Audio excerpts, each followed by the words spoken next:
bukan hanya mengkritik kinerja Sintayong.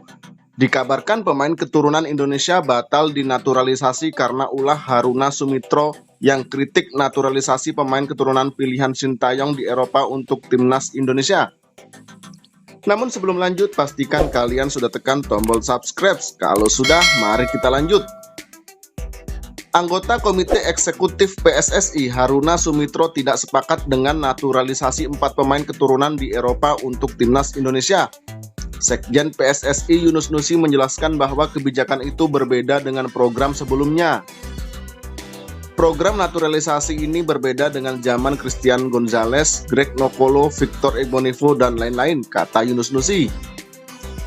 Kala itu PSSI menaturalisasi Gonzalez, Greg, dan Igbonivo demi kebutuhan timnas Indonesia. Ketiganya juga telah memenuhi syarat dalam Undang-Undang Nomor 12 Tahun 2006 tentang Kewarganegaraan Republik Indonesia. Namun Gonzalez, Greg, dan Igbonivo tidak punya darah Indonesia. Yang sekarang murni pemain yang memiliki darah Indonesia. Program naturalisasi ini juga keinginan dari pelatih Sintayong, jelas Yunus Nusi.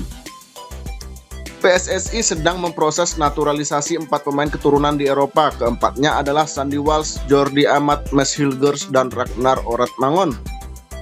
Keempatnya diminta secara khusus oleh pelatih Sintayong demi mewujudkan target timnas Indonesia. PSSI menuntut pria asal Korea Selatan itu untuk menjuarai Piala AFF dan SEA Games sebelum kontraknya berakhir pada Desember 2023. Dalam wawancaranya di podcast JPNN, Haruna Sumitro tidak setuju dengan kebijakan naturalisasi karena merasa PSSI harus lebih dulu membandingkan kualitas pemain keturunan dengan pemain lokal di timnas Indonesia.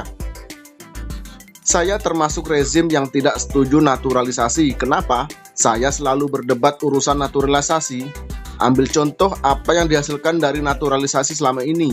Mulai dari era Christian Gonzalez sampai rombongan Greg Nokolo dan Victor Igbonivo, jelas Haruna.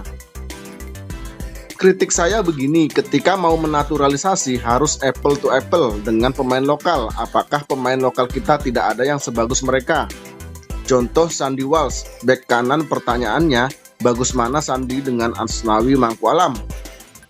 Posisi bek tengah mana yang lebih bagus antara pemain keturunan itu dengan Alvendra Dewangga? Kalau ranknya masih terpaut 1-2, lebih baik tidak usah. Kalau hanya sama, apa bedanya pemain naturalisasi dengan pemain lokal? Jika kedatangan pemain naturalisasi menghilangkan kesempatan bagi anak bangsa kita, itu jadi masalah besar. Justru kehadiran pemain naturalisasi itu untuk memperkuat apa yang kosong di timnas Indonesia. Kalau striker yang datang punya reputasi jam terbang dan skill di atas yang dari kita punya sekarang, saya dukung. Namun kalau faktanya tidak, untuk apa? Imbuh pria yang juga menjabat sebagai direktur Madura United itu.